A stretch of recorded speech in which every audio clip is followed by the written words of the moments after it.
আজকে আমরা গিয়েছিলাম গোপালগঞ্জ সদর উলপুরে অবস্থিত পুরাতন জমিদার বাড়িতে।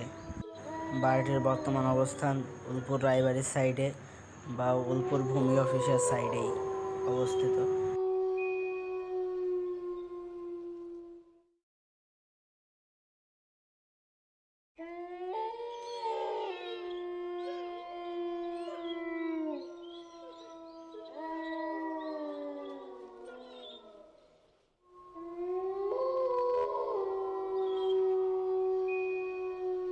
বাড়িটির আনুমানিক বয়স হবে 200 থেকে 300 বছর।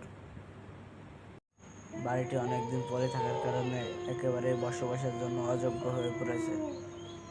যে কোনো সময় জমিদার বাড়িটির ছাদ ধসে পড়তে পারে। ছাদের অবস্থা খুবই খারাপ।